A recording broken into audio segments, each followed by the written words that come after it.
ದೇವರು ಪ್ರೀತಿಸುವ ಪ್ರೀತಿಯ ಬಿಗ್ ಜೆ ಟಿ ವಿ ಪ್ರಿಯ ವೀಕ್ಷಕರಿಗೆ ನಮ್ಮ ಕರ್ತನಾದ ಯೇಸು ಕ್ರಿಸ್ತನ ಹೆಸರಿನಲ್ಲಿ ನಿಮ್ಮನ್ನು ವಂದಿಸಿ ಸ್ವಾಗತ ಬಯಸ್ತಿದ್ದೇವೆ. ಬನ್ನಿರಿ, ದೇವರ ವಾಕ್ಯವನ್ನು ಇಂದು ನಾವು ಅಧ್ಯಯನ ಮಾಡಿಕೊಳ್ಳೋಣ. ಇಂದಿನ ನಮ್ಮ ಅಧ್ಯಯನ ನಾವು ಮತ್ತಾಯನ ಬರೆದ ಸುವಾರ್ತೆ 5ನೇ ಅಧ್ಯಾಯದ 2ನೇ ಭಾಗಕ್ಕೆ ಹೋಗ್ತಿದ್ದೇವೆ.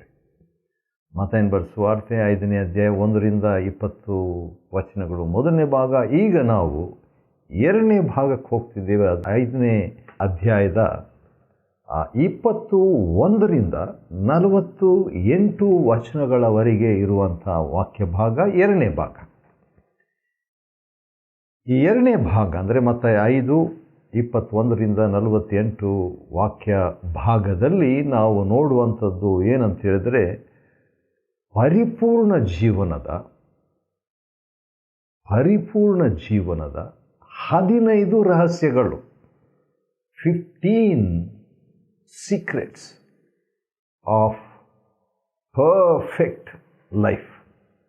ಪರಿಪೂರ್ಣ ಜೀವನದ 15 ರಹಸ್ಯಗಳು. ಯಾಕಂತೇಳಿದರೆ ಮತ್ತಾಯ 5:48ನೇ ವಚನದಲ್ಲಿ ನಮ್ಮ ಕರ್ತನಾದ ಯೇಸು ಕ್ರಿಸ್ತನು ಕನ್ಕ್ಲೂಡ್ ಮಾಡುವಾಗ ಮುಕ್ತಾಯದ ಮಾತಿನಲ್ಲಿ, ಆದುದರಿಂದ ಪರಲೋಕದಲ್ಲಿರುವ ನಿಮ್ಮ ತಂದೆಯು ಪರಿಪೂರ್ಣನಾಗಿರುವಂತೆ ನೀವು ಪರಿಪೂರ್ಣರಾಗಿರಿ.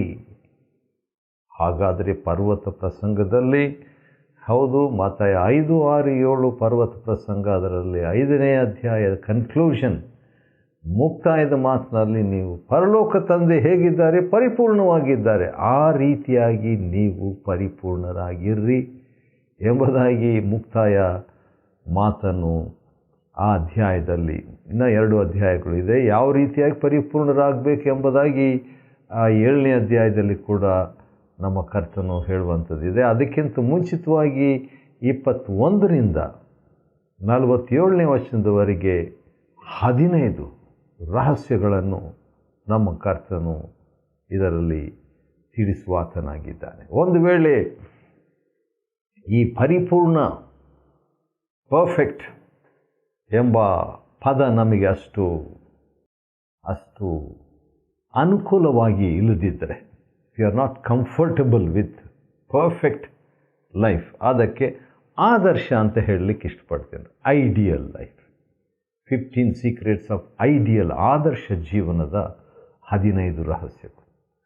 ಆದರ್ಶ ಎಂಬ ಪದ ಕೂಡ ಅಷ್ಟು ಅನುಕೂಲವಾಗಿ ನಮಗೆ ಅನಿಸದಿದ್ದರೆ, 3ನೇ ಒಂದು ಅಲ್ಟರ್ನೇಟಿವ್ ಪರ್ಯಾಯದ ಮಾತು ಏನಂತ ಹೇಳಿದರೆ, ಮಾದರಿಯ ಜೀವನದ 15 ರಹಸ್ಯಗಳು. 15 ಸೀಕ್ರೆಟ್ಸ್ ಆಫ್ ಎಕ್ಸಾಂಪ್ಲರಿ ಲೈಫ್. ಒಟ್ಟು ಅದು ತಂದೆ ದೇವರು ಯಾವ ರೀತಿಯಾಗಿದ್ದಾರೋ ಆ ರೀತಿಯಾಗಿ, ತಂದೆಯಂತೆ ಮಕ್ಕಳಲ್ಲೂ ಆ ರೀತಿಯಾಗಿ ಸ್ವಲ್ಪ ಮಟ್ಟಿಗೆ ನಾವು ಆತನ ಹಾಗೆ ನಾವು ಆಗುವಂಥದ್ದು ಹೇಗೆ ಎಂಬುದಾಗಿ ನಾವು ನೋಡಲಿಕ್ಕಿದ್ದೀವಿ. ಒಂದು ಮಗು ಹುಟ್ಟುತ್ತದೆ. ಈ ಒಂದು ದೃಷ್ಟಾಂತದಿಂದ ನಾನು ಪ್ರಾರಂಭ ಮಾಡಲಿಕ್ಕೆ ಇಷ್ಟಪಡ್ತೇನೆ. ಅದೇನೆಂದರೆ, ಒಂದು ಮಗು ಹುಟ್ಟುತ್ತದೆ. ಹುಟ್ಟಿದ ಮಗು ಪರಿಪೂರ್ಣವಾಗಿದೆಯಾ ಅಂತ ನೋಡುವಾಗ, ಹೌದು, ಪರಿಪೂರ್ಣವಾಗಿದೆ. ಯಾಕಂತೇಳಿದರೆ, ಮಗುವಿಗೆ 2 ಕೈಗಳಿದೆ, 2 ಕಾಲಿದೆ, 2 ಕಣ್ಣಿದೆ, 2 ಕಿವಿಗಳಿದೆ. ಹಾಗಾದರೆ ಅದು ಹುಟ್ಟಿ ಒಂದೇ ದಿನ ಆಗಿದರೆ ಅದು ಪರಿಪೂರ್ಣವಾಗಿದೆ. ನಡಿಲಿಕ್ಕಾಗ್ತದಾ? ಇಲ್ಲ. ಮಾತಾಡ್ತದಾ? ಇಲ್ಲ. ಆದರೆ ಅದರ ಅಂಗಗಳು, ಅದರ ದೇಹ ದೇವರು ರಚಿಸಿದ್ದು ಹೇಗಂದರೆ ಪರಿಪೂರ್ಣವಾಗಿ ಇರುವಂಥ ಮಗು ಹುಟ್ಟಿದೆ. ಅದು ಒಂದು ದೃಷ್ಟಾಂತ. ಇನ್ನೊಂದು ದೃಷ್ಟಾಂತ ಕೂಡ ಕೊಡ್ಬೋದು. ಒಂದು ವೇಳೆ ಒಂದು ವಿದ್ಯಾರ್ಥಿ 1ನೇ ಕ್ಲಾಸ್ನಲ್ಲಿ, ಫಸ್ಟ್ ಸ್ಟ್ಯಾಂಡರ್ಡ್ನಲ್ಲಿ ಅಥವಾ LKGನಲ್ಲಿ ಎಲ್ಲ ಸಬ್ಜೆಕ್ಟ್ಸ್ನಲ್ಲಿ 100 ಪಡ್ಕೊಂಡ್ರೆ ಪರಿಪೂರ್ಣನ? ಹೌದು, ಪರಿಪೂರ್ಣ. ಆದರೆ 2ನೇ ಕ್ಲಾಸ್ನಲ್ಲಿ, 3ನೇ ಕ್ಲಾಸ್ನಲ್ಲಿ, 4ನೇ ಕ್ಲಾಸ್ನಲ್ಲಿ, 10ನೇ ಕ್ಲಾಸ್ನಲ್ಲಿ, PhDಯಲ್ಲಿ ಇನ್ನೂ ಪರಿಪೂರ್ಣ ಆಗಿಲ್ಲ. ಆ ಲೆವೆಲ್ಗೆ, ಆ ಹಂತಕ್ಕೆ ಪರಿಪೂರ್ಣ. ಆ ರೀತಿಯಾಗಿ ನಮಗೆ ಬೆಳಕು ಸಿಕ್ಕಿದ ಕ್ಷೇತ್ರದಲ್ಲಿ ಪರಿಪೂರ್ಣತೆ, revelation in the areas we got light. That is perfection. It's a progressive perfection. ಅದು ಪ್ರಗತಿಯ ಪರಿಪೂರ್ಣತೆ. ಸರಿ, ಸದ್ಯಕ್ಕೆ ನಾನು ಈ ಮಾತುಗಳನ್ನು ಹೇಳಿಬಿಟ್ಟು ಈಗ ಬೇಗ ನಾವು 15 ರಹಸ್ಯಗಳನ್ನು ನೋಡಬೇಕಾಗ್ತದೆ. ಮೊದಲನೇ ರಹಸ್ಯ ಏನಂತ ಹೇಳಿದ್ರೆ, ನಾವು ಸಹೋದರರ ಮೇಲೆ ಅಥವಾ ಇತರರ ಮೇಲೆ ಕೋಪ ಮಾಡ್ಕೋಬಾರ್ದು. 5ನೇ ಅಧ್ಯಾಯ 22ನೇ ವಚನ ನಾವು ನೋಡುವಾಗ, ಕೋಪದಲ್ಲಿ 3 ವಿಧವಾದ ಕೋಪ: ದೈವಿಕವಾದ ಕೋಪ, ಮಾನವೀಯವಾದ ಕೋಪ, ಪೈಶಾಚಿಕವಾದ ಕೋಪ. Divine anger, human anger, ಡಿಮಾನಿಕ್ anger. ಹಾಗಾದರೆ ದೈವಿಕವಾದ ಕೋಪ ನಾವು ಮಾಡ್ಕೊಳ್ಬೋದು, ಯಾಕಂದ್ರೆ ದೇವರೇ ಕೋಪ ಮಾಡ್ಕೊಳ್ತಾರೆ. ಮಾನವೀಯವಾದ ಕೋಪ ಕೂಡ ಪರವಾಗಿಲ್ಲ, ಯಾಕಂದರೆ ಎಫೆಸ 4ರಲ್ಲಿ ಪೌಲನು ಹೇಳ್ತಾನೆ, ಕೋಪ ಮಾಡಿಕೊಂಡ್ರೂ ನೀವು ಪಾಪ ಮಾಡಬೇಡ್ರಿ ಅಂತ ಹೇಳ್ಬಿಟ್ಟು. ಅದು ಕೂಡ ಓಕೆ. ಆದರೆ ಈ ಮಾನವೀಯ ಕೋಪ ಪೈಶಾಚಿಕವಾದ ಕೋಪಕ್ಕೆ ನಮ್ಮನ್ನು ನಡೆಸಬಾರ್ದು. ಅಂದರೆ ನಾವು ಬಾರ್ಡರ್ ಕ್ರಾಸ್ ಮಾಡಿಬಿಡಬಾರ್ದು, ನಾವು ಸೀಮೆ ದಾಟಬಾರ್ದು. ಮಾನವೀಯವಾದ ಕೋಪ ಇದೆ, ಅದು ಸಹಜ. ಆದರೆ ಅದನ್ನು ದಾಟಿ ಸೈತಾನನ ಅಥವಾ ಪೈಶಾಚಿಕ ಕೋಪಕ್ಕೆ ಒಳಪಟ್ಟರೆ ಅದು ಪಾಪ. ಆದ ಕಾರಣ ಮೊದಲನೇದಾಗಿ ಪರಿಪೂರ್ಣತೆಯ ಅಥವಾ ಆದರ್ಶ ಜೀವನದ ಮೊದಲನೇ ರಹಸ್ಯ ಏನಂತ ಹೇಳಿದರೆ, ಕೋಪ ಮಾಡಿಕೊಳ್ಳಬಾರದು. ಎರಡನೇದಾಗಿ ನೋಡುವಾಗ ಮಾತಿನಲ್ಲಿ ಶ್ರದ್ಧೆ ವಹಿಸಬೇಕು, ಕೇರ್ಫುಲ್ನೆಸ್ ಇನ್ ಸ್ಪೀಚ್. ಅದೇ ಮತ್ತಾಯನ ಬರೆದ ಸುವಾರ್ತೆ 5:22ನೇ ವಚನದಲ್ಲಿ ನೋಡುವಾಗ, ಬುದ್ಧಿ ಇಲ್ಲದವನೇ, ಮೂರ್ಖನೇ, ಈ ರೀತಿಯಾಗಿ ಎಲ್ಲ, ಅಥವಾ ಇನ್ನು ಬೇರೆ ಮಾತುಗಳು ನಾವು ನಿಯಂತ್ರಿಸದೆ ಆಡುವಂಥದ್ದು, ಅನ್ಕಂಟ್ರೋಲ್ಡ್ ಸ್ಪೀಚ್. ಯಾಕೋಬ 3:1 ಭಾಳ ಚೆನ್ನಾಗಿ ಹೇಳ್ತಾನೆ. ಅದು ನನಗೆ ಭಾಳ ಇಷ್ಟಕರವಾದಂಥ ಒಂದು ವಾಕ್ಯ. ಯಾಕಂತ ಹೇಳಿದರೆ, ಅನೇಕ ವಿಷಯದಲ್ಲಿ ನಾವು ತಪ್ಪುವವರಾಗಿದ್ದೇವೆ, ಆದರೆ ನಾವು ಮಾತಿನಲ್ಲಿ ತಪ್ಪದಿದ್ದರೆ 3:1 ನಾವು ಪರಿಪೂರ್ಣರು. Wow, that person is a perfect person ಅಂತ ಹೇಳ್ಬಿಟ್ಟು, ಸಿದ್ಧಿಗೆ ಬಂದ ವ್ಯಕ್ತಿ ಅಥವಾ ಪರಿಪೂರ್ಣ ವ್ಯಕ್ತಿ ಅಥವಾ ಆದರ್ಶ ವ್ಯಕ್ತಿ ಎಂಬುದಾಗಿ. ಸರಿ, ಮುಂದೆ ನಾವು ನೋಡುವಾಗ ಮತ್ತೆ 3ನೇ ರಹಸ್ಯವನ್ನು ನಾವು ನೋಡ್ತೇವೆ. ಅದನ್ನು 24ನೇ ವಚನದಲ್ಲಿ ನೋಡ್ಬೋದು. ಮತ್ತು 5:24ನೇ ವಚನದಲ್ಲಿ ಅದೇನಂತ ಹೇಳಿದರೆ, ಯಾರ ಮೇಲಾದರೂ ಏನಾದರೂ ಅಸಮಾಧಾನ ಪರಸ್ಪರ ಇರುವುದಾದರೆ, ಅದರಲ್ಲಿಯೂ ನಿನ್ನ ಸಹೋದರನ ಅಥವಾ ಸಹೋದರಿ ನಿನ್ನ ಮೇಲೆ ಏನೋ ವಿರೋಧ ಇಟ್ಕೊಂಡ್ರೆ, ನೀವು ಇಟ್ಕೊಂಡಿಲ್ಲ, ಅವರು ನಿನ್ನ ಮೇಲೆ ಏನೋ ಇಟ್ಕೊಂಡಿದ್ದಾರೆ ಎಂಬುದಾಗಿ ನಿಮ್ಗೆ ಅನಿಸಿದರೆ, ನೀವು ಮೊದಲು ಸಂಧಾನ ಮಾಡಿಕೊಂಡು, ಗೋ ಅಂಡ್ ರೆಕನ್ಸೈಲ್ ಫಸ್ಟ್. ರೆಕನ್ಸಿಲಿಯೇಷನ್, ಸಂಧಾನ ಮಾಡಿಕೊಳ್ಳುವಂಥದ್ದು. ಅನಂತರ ಬಂದು ನಿನ್ನ ಕಾಣಿಕೆಯನ್ನು ಸಮರ್ಪಿಸು. ಹಾಗಾದರೆ ಈ ರೀತಿಯಾಗಿ ನಾನು ಹೇಳ್ತೇನೆ, ಸ್ವಲ್ಪ ವಿಚಿತ್ರವಾಗಿ ಇರ್ಬೋದು. ಮೊದಲು ಅನ್ಯೋನ್ಯತೆಯ ಮೊದಲು ಆರಾಧನೆಯ ಅಂತ ಹೇಳ್ಬಿಟ್ಟು ನೋಡುವಾಗ, is it first fellowship or first worship? ಇಲ್ಲಿ ಆರಾಧನೆ ಮಾಡಲಿಕ್ಕೆ, ಕಾಣಿಕೆ ಕೊಡುವಂಥದ್ದು ಕೂಡ ಒಂದು ಆರಾಧನೆ. ದೇವರನ್ನು ಸಂಧಿಸ್ಲಿಕ್ಕೆ ಬಂದಿದ್ದಾನೆ ಈ ವ್ಯಕ್ತಿ.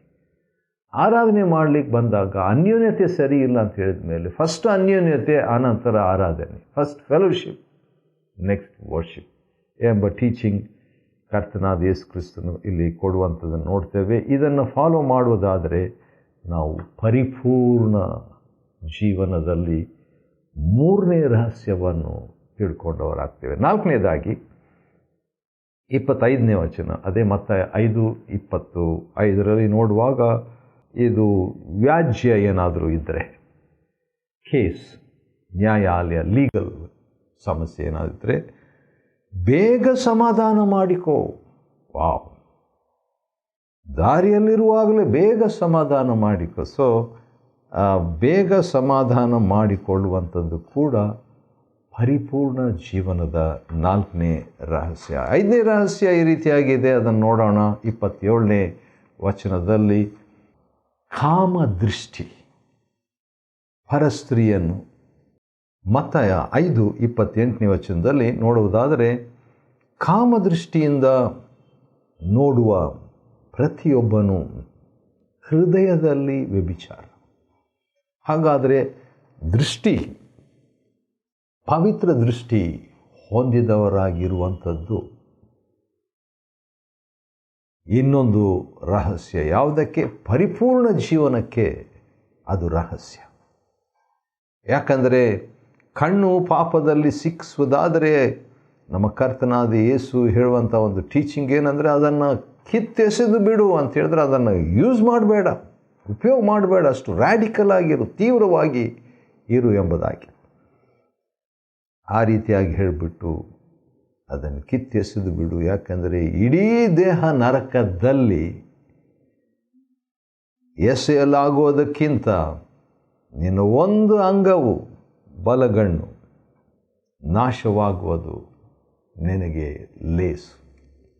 ನೋಡ್ರಿ, ನಮ್ಮ ಕರ್ತನಾದ ಯೇಸು ಕ್ರಿಸ್ತನು ಮತ್ತಾಯನ ಬರೆದ ಸುವಾರ್ತೆ 5ನೇ ಅಧ್ಯಾಯದ 22ನೇ ವಚನದಲ್ಲಿ ಮೊದಲನೇ ಸಾರಿ ನರಕದ ಬಗ್ಗೆ ಮಾತಾಡಿ, ಅದೇ 5:29ನೇ ವಚನದಲ್ಲಿ ನರಕದ ಬಗ್ಗೆ ಮಾತಾಡಿ, ಅದೇ ಮತ್ತಾಯ 5:30ನೇ ವಚನದಲ್ಲಿ ನರಕದ ಬಗ್ಗೆ ಮಾತನಾಡ್ತಾನೆ. 3 ಸಾರಿ ನರಕದ ಬಗ್ಗೆ ಮಾತನಾಡುವಂಥದ್ದು. ಒಂದು ಕಡೆ ಕೋಪವು ನರಕಕ್ಕೆ ನಡೆಸ್ತದೆ, ಇನ್ನೊಂದು ಕಾಮದೃಷ್ಟಿಯು ನರಕಕ್ಕೆ ನಡೆಸ್ತದೆ. 3ನೇದು ಬಲಗೈ, 30ನೇ ವಚನ, ಬಲಗೈ ನಿನ್ನನ್ನು ಪಾಪಕ್ಕೆ ಕಾರಣವಾಗಿದ್ದರೆ ಕೈಯಿಂದ ಮಾಡುವ ಪಾಪಗಳು. ಅದರ ವಿಷಯದಲ್ಲಿ ಎಚ್ಚರಿಕೆಯನ್ನು ವಹಿಸಬೇಕು. ಯಾಕಂದರೆ ಕೈಯಿಂದ ಒಂದು ವೇಳೆ ಅದು ಸೈನ್, ನಾವು ಸುಳ್ಳಾದಂಥ ಸಹಿ ಹಾಕ್ಬೋದು, ಅಥವಾ ನಮಗೆ ಗೊತ್ತಿಲ್ಲ, ನಮ್ಮ ಕೈಗಳನ್ನು ದುರುಪಯೋಗವಾಗಿ ನಾವುಗಳು ಉಪಯೋಗಿಸೋ ಪಕ್ಷದಲ್ಲಿ ನನಗಿಷ್ಟವಾದಂಥ ಒಂದು ಸಾಂಗ್ ಹಾಡು ನೆನಪಿಗೆ ಬರ್ತದೆ. ಕರ್ತ ನಿನ್ನ ಸೇವೆಗೆ ನನ್ನ ಜೀವ ಕೊಟ್ಟೆನು, take my life and let it be. ಅದರಲ್ಲಿ ಟೇಕ್ ಮೈ ಹ್ಯಾಂಡ್ಸ್, ನನ್ನ ಹಸ್ತ ತಕೋ ಎಂಬುದಾಗಿ. ಹೌದು, ಇಲ್ಲಿ ಕೂಡ ಬಲಗೈ ಪಾಪಕ್ಕೆ ಕಾರಣವಾಗಿದ್ದರೆ ಯೇಸು ಸ್ವಾಮಿಯ ಒಂದು ಬೋಧನೆ, ತೀವ್ರವಾದ ಬೋಧನೆ, ಗಂಭೀರವಾದ ಬೋಧನೆ ಅದೇನೆಂದರೆ, ಕೈ ಕಟ್ ಮಾಡಿಬಿಡು, ಕಡಿದು ಬಿಡು, ಕೈ ಕತ್ತರಿಸಿಬಿಡು. ಯಾಕಂತ ಹೇಳಿದರೆ ಇಡೀ ದೇಹ ನರಕದಲ್ಲಿ ಎಸೆಯಲಾಗುವುದಕ್ಕಿಂತ ನಿನ್ನ ಒಂದು ಕೈ ಅಂಗ ನಾಶವಾಗುವುದು ನಿನಗೆ ಬೆಟರ್, ಮೇಲು, ಲೇಸು. ವಿಚಿತ್ರ ಅಲ್ವಾ? 7ನೇದಾಗಿ 32ನೇ ವಚನ. ಅಂದ ಹಾಗೆ ನಾವೇನು ನೋಡ್ಕೊಳ್ತಿದ್ವಿ, ಮತ್ತಾಯನ ಬರೆದ ಸುವಾರ್ತೆ 5ನೇ ಅಧ್ಯಾಯ 21ರಿಂದ 48 ವಚನ ಭಾಗದಲ್ಲಿ ನಾವು ನೋಡ್ತಾ ಇರುವಂಥ ವಿಷಯ ಏನಂತ ಹೇಳಿದರೆ, ಪರಿಪೂರ್ಣ ಜೀವನದ ಒಂದು 15 ರಹಸ್ಯಗಳನ್ನು ನಾವು ನೋಡ್ಕೊಳ್ತಾ ಇದ್ದೀವಿ. 15 secrets of perfect or ideal life. ಪರಿಪೂರ್ಣ ಜೀವನ ಇಲ್ಲದಿದ್ದರೆ ಆದರ್ಶ ಜೀವನದ 15 ರಹಸ್ಯಗಳು. ಅದರಲ್ಲಿ 7ನೇ ರಹಸ್ಯ ಏನಂತ ಹೇಳಿದರೆ, ಆದರದ ಅಥವಾ ಅನೈತಿಕತೆಯ ಅಥವಾ ಅಕ್ರಮ ಸಂಬಂಧದ ಕಾರಣದಿಂದಲ್ಲದೆ ಹೆಂಡತಿಯನ್ನು ಬಿಡಬಾರ್ದು. ಆ ರೀತಿಯಾಗಿರುವಂಥದ್ದು ಪರಿಪೂರ್ಣ ಜೀವನದ 7ನೇ ರಹಸ್ಯವಾಗ್ತದೆ. ಅಲ್ಲಿ ಒಂದು ಮಾತು ನಮ್ಮ ಕರ್ತನು ಹೇಳಿದ್ದು ಭಾಳ ಗಂಭೀರವಾದಂಥ ಒಂದು ಮಾತು. ಅದೇನೆಂದರೆ, ಅಂಥ ಕಾರಣಕ್ಕಾಗಿ, ಅನೈತಿಕತೆಯ ಕಾರಣಕ್ಕಾಗಿ ಹೊರತು ಹೆಂಡತಿಯನ್ನು ಬಿಟ್ಟರೆ ಆಕೆ ವ್ಯಭಿಚಾರ ಮಾಡುವುದಕ್ಕೆ ಕಾರಣನಾಗ್ತಾನೆ. ಗಂಡ ಬಿಟ್ಟವಳನ್ನು ಮದುವೆಯಾಗುವವನು ವ್ಯಭಿಚಾರ ಮಾಡಿದವನಾಗುತ್ತಾನೆ ಎಂಬ ಬೋಧನೆ ನಮ್ಮ ಕರ್ತನು ಹೇಳುವಂಥದ್ದನ್ನು ನಾವು ನೋಡ್ತೇವೆ 32ನೇ ವಚನದಲ್ಲಿ. 33ರಿಂದ 37ನೇ ವಚನದವರೆಗೆ ಇರುವಂಥ ವಾಕ್ಯ ಭಾಗದಲ್ಲಿ ಆಣೆ ಇಡುವುದರ ಬಗ್ಗೆ ಇನ್ನೊಂದು ವಿಷಯ ದೇವರು ಮಾತಾಡ್ತಿದ್ದಾರೆ ಅಥವಾ ಯೇಸು ಸ್ವಾಮಿ ಟೀಚ್ ಮಾಡ್ತಾ ಇದ್ದಾರೆ. ಪರಿಪೂರ್ಣ ಜೀವನ ಯಾವ ರೀತಿಯಾಗಿ ಜೀವಿಸಬೇಕು ಎಂಬುದಕ್ಕೆ 8ನೇ ರಹಸ್ಯ ಏನಂದರೆ ಮಾತಿನಲ್ಲಿ ಪ್ರಾಮಾಣಿಕತೆ. ಆಣೆ ಇಡುವಂಥದ್ದು ಧರ್ಮಶಾಸ್ತ್ರವನ್ನು ಮಾತಿನಲ್ಲಿ ತರುವಂಥದ್ದು. ಆದರೆ ನಿನ್ನ ಮಾತು ಹೌದಾದರೆ ಹೌದು, ಇಲ್ಲವಾದರೆ ಇಲ್ಲ ಎಂದಿರಲಿ ಎಂಬುದಾಗಿ ಹೇಳುವಾಗ ಅದು ಕೃಪೆಯ ಭಾಷೆ. ಹೌದು, ಆ ಕಾಲದಲ್ಲಿ ಆಣೆ ಇಡ್ತಾ ಇದ್ರು. ಯೆರೂಸಲೇಮ್ ಮೇಲೆ ಆಣೆ ಇಡ್ತಾ ಇದ್ರು, ಪರಲೋಕದ ಮೇಲೆ ಆಣೆ ಇಡ್ತಾ ಇದ್ರು. ಆದರೆ ಯೇಸು ಸ್ವಾಮಿ ಹೇಳೋದು ಧರ್ಮಶಾಸ್ತ್ರದ ಮಾತಲ್ಲ, ಕೃಪೆಯ ಮಾತು ನಿಮಗಾಗಲಿ, ಪ್ರಾಮಾಣಿಕತೆ ಮಾತಿನಲ್ಲಿ. ಅದು 8ನೇ, ಅದು ಇನ್ನೊಂದು ಸಾರಿ ನೆನಪು ಮಾಡ್ತದೆ. ಯಾಕೋಬ 3:1 ಅದೇನಂತೇಳಿದರೆ ಮಾತಿನಲ್ಲಿ ಸಿದ್ಧಿಗೆ ಬಂದವನೇ ಆ ವ್ಯಕ್ತಿ ಪರಿಪೂರ್ಣನಾದ ವ್ಯಕ್ತಿ, ಪರ್ಫೆಕ್ಟ್ ಪರ್ಸನ್. 9ನೇದಾಗಿ ಕೆಡುಕನ್ನು ಎದುರಿಸಬಾರ್ದು. ಕೆಡುಕನನ್ನು ಎದುರಿಸಬಾರ್ದು.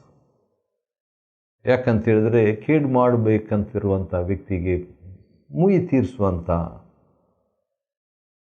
ಅದು ಬೇಡ ಎಂಬುದಾಗಿ ರೋಮ 12ರಲ್ಲಿ ಮುಯಿ ತೀರಿಸೋದು ನನ್ನ ಕೆಲಸ ಅಂತ ದೇವರು ಹೇಳ್ತಾರೆ. ನಾನೇ ಅದನ್ನು ನೋಡ್ಕೊಳ್ತೀನಿ, ನೀವು ಅದನ್ನು ಮಾಡಲಿಕ್ಕೆ ಹೋಗಬೇಡ್ರಿ ಎಂಬಂಥ ಬೋಧನೆ 39ನೇ ವಚನ 5ನೇ ಅಧ್ಯಾಯ ಮತ್ತಾಯನ ಸುವಾರ್ತೆ. ಆದ ಕಾರಣ ಅದು ಕೂಡ ಪರಿಪೂರ್ಣ ಜೀವನದ ರಹಸ್ಯ, ಆದರ್ಶ ಜೀವನದ ರಹಸ್ಯ, secret of a ideal or perfect life. 39ನೇ ವಚನದಲ್ಲಿ ಇನ್ನೂ ಒಂದು ಬೋಧನೆ ಇದೆ. ಸಾಮಾನ್ಯವಾಗಿ ಭಾಳ ಕಷ್ಟ ಇದು. ಅದೇನಂತೇಳಿದರೆ ಇದು ಒಂದಕ್ಕೆ ಮುಯಿ ತೀರಿಸೋದಕ್ಕೆ ಸಂಬಂಧಪಟ್ಟದ್ದೇ. ಯಾವನಾದರೂ ನಿನ್ನ ಬಲ ಗೆನ್ನೆಗೆ ಹೊಡೆದರೆ ಅವನಿಗೆ ಮತ್ತೊಂದು ಕೆನ್ನೆಯನ್ನು ತಿರುಗಿಸಿ ಕೊಡು. ಅಂದರೆ allow them to hurt you. ಅಂದರೆ ಹಿಂಸೆಗೆ ಒಳಗಾಗು ಎಂಬುದಾಗಿ. ಹೌದು, ನ್ಯಾಯ ಕೇಳಬೇಕು, ನಿಜ. ನ್ಯಾಯ ಸಿಗದಿದ್ದರೆ ನಾವು ಹಿಂಸೆ ಒಳಗಾಗಬೇಕು. ಯೇಸು ಸ್ವಾಮಿ ನ್ಯಾಯ ಕೇಳಿದರು. ಈ ಟೀಚಿಂಗ್ ಮಾಡಿದಂಥ ಯೇಸು ಸ್ವಾಮಿ ಕೆನ್ನೆಗೆ ಹೊಡೆದಾಗ, ಯಾಕೆ ನಾನು ಮಾತಾಡಿದಲ್ಲಿ ತಪ್ಪಿದರೆ ನೀನು ತಿಳಿಸು ಅಂತ ಹೇಳಿದರು. ಆದರೂ ಕೂಡ ಆ ನ್ಯಾಯ ಅವರಿಗೆ ಸಿಗಲಿಲ್ಲ. ಆದ ಕಾರಣ ತಂದೆಗೆ ಒಪ್ಪಿಸಿಕೊಟ್ಬಿಟ್ರು. 1ನೇ ಪೇತ್ರ 2 ಪ್ರಕಾರ. 11ನೇ ರಹಸ್ಯ ಏನಂತೇಳಿದರೆ ಅಂಗಿಯನ್ನು ನಿನ್ನಿಂದ ಕಿತ್ತುಕೊಳ್ಳುವವನಿಗೆ ಮೇಲಂಗಿಯನ್ನು ಕೊಟ್ಟು ಬಿಡು. ಅದರ ಅರ್ಥ ಏನಂತ ಹೇಳ್ಬಿಟ್ಟು ನೋಡುವಾಗ ಬಿಟ್ಟುಕೊಡುವ ಮನೋಭಾವನೆ. ಅನ್ಯಾಯ ಮಾಡುವಂಥ ವೇಳೆಯಲ್ಲಿ ಬಿಟ್ಟುಕೊಡುವಂಥದ್ದು. ಅನ್ಯಾಯ ಕೇಳಬೇಕು, ಹೌದು, ನಿಜ. ಆದರೂ ಕೂಡ ಕೆಲವು ಸಂದರ್ಭದಲ್ಲಿ ಬಿಟ್ಟುಕೊಡಬೇಕಾಗ್ತದೆ. 12ನೇ ರಹಸ್ಯ 41ನೇ ವಚನ. ಒಬ್ಬರು ಒಂದು ಕಡೆ ಕರೆದರೆ ನಾವು ಇನ್ನೂ ಎಕ್ಸ್ಟ್ರಾ ನಾವು 1 ಕಿಲೋಮೀಟ್ರ್ ದೂರ ಬಾ ಎಂದು ಒತ್ತಾಯ ಮಾಡಿದರೆ ನಮಗೆ ಹತ್ತಿರವಾದವರಿಗೆ 2 ಕಿಲೋಮೀಟ್ರ್ ಬರ್ತೀನಿ ಬಿಡೋದು. ಅಂದರೆ ಇದು ಏನು ತೋರಿಸ್ತಂದರೆ ಕೇಳೋದಕ್ಕಿಂತಲೂ ಒಂದು ಎಕ್ಸ್ಟ್ರಾ ನಾವು ಮಾಡಲಿಕ್ಕೆ ಮನಸ್ಸುಳ್ಳವರಾಗಿರ್ಬೇಕು. ದೇವರು ಹಾಗೇನೆ. ದೇವರೇ ನನಗೆ ಒಂದು 10 ರೂಪಾಯಿ ಕೊಡು ಅಂತ ಹೇಳಿದ್ರೆ 10 ರೂಪಾಯಿ ಕೊಡೋದು, ಜಾಸ್ತಿನೇ ಕೊಡ್ತಾರೆ. ಕೇಳೋದಕ್ಕೆ ಮುಂಚೆನೇ ಕೊಡ್ತಾರೆ, ಹೆಚ್ಚಾಗಿ ಕೊಡ್ತಾರೆ. ಸ್ವಂತ ಮಗನನ್ನೇ ಕೊಟ್ಬಿಟ್ರು, ನಾವು ಕೇಳಿಲ್ಲ, ಎಕ್ಸ್ಟ್ರಾ. 13ನೇ ರಹಸ್ಯ ಏನಂದರೆ ಸಾಲ ಕೇಳುವಂಥವರಿಗೆ ನಾವು ಕೊಡುವಂಥದ್ದು ಇದ್ದರೆ ಅದರಲ್ಲಿ ಜಾಗೃತಿಯಾಗಿರಬೇಕು. ಬಂದವರಿಗೆಲ್ಲ ನಾವು ಸಾಲ ಕೊಟ್ಕೊಂಡಿರುವಂಥ ಒಂದು ಅಂಗಡಿ ಅಥವಾ ಮಾರ್ವಾಡಿ ಅಂಗಡಿ ಥರ ನಾವು ಇಟ್ಕೊಳ್ಳುವಂಥದ್ದಲ್ಲ. ಅದರಲ್ಲಿ ಜ್ಞಾನ ಬೇಕು, ದೇವರಾತ್ಮ ನಡೆಸುವಿಕೆ ಬೇಕು. ನಾವು ಸುಮ್ಮನೆ ಬಂದು ಕೇಳ್ತಾರಂತ ನೋಡಬೇಕು, ಮೋಸ ಮಾಡ್ತಾರಂತ ನೋಡಬೇಕು. 44ನೇ ವಚನ ವೈರಿಗಳನ್ನು ಪ್ರೀತಿಸುವಂಥದ್ದು ಪರಿಪೂರ್ಣ ಜೀವನಕ್ಕೆ ಮತ್ತೊಂದು ರಹಸ್ಯ. 15ನೇ ರಹಸ್ಯ ಹಿಂಸಿಸುವವರಿಗಾಗಿ ಪ್ರಾರ್ಥಿಸುವುದು, ಪ್ರಾರ್ಥನೆ, ಪ್ರೇಯರ್. ಅದು ಕೂಡ ಮತ್ತೊಂದು ರಹಸ್ಯ. ಆ ರೀತಿಯಾಗಿ ಆದರೆ ಏನಾಗ್ತದೆ? ಪರಲೋಕದಲ್ಲಿ 48ನೇ ವಚನ 5 ಮತ್ತಾಯ, ಪರಲೋಕದಲ್ಲಿರುವ ನಿಮ್ಮ ತಂದೆಯು ಪರಿಪೂರ್ಣನಾಗಿರುವಂತೆ ನೀವು ಪರಿಪೂರ್ಣರಾಗಿ. ಪರಿಪೂರ್ಣತೆಯ ರಹಸ್ಯಗಳು ಈ 15 ರಹಸ್ಯಗಳು. ಮತ್ತಾಯನ ಬರೆದ ಸುವಾರ್ತೆ 5ನೇ ಅಧ್ಯಾಯ 21ರಿಂದ 48 ವಚನಗಳವರೆಗೆ ನಾವು ಅಧ್ಯಯನ ಮಾಡಿಕೊಳ್ಳುವಂತೆ ದೇವರು ಕೊಟ್ಟ ಕೃಪೆಗಾಗಿ ಆತನಿಗೆ ಸ್ತೋತ್ರವಾಗಲಿ. ದೇವರು ನಿಮ್ಮನ್ನು ಆಶೀರ್ವದಿಸಿ.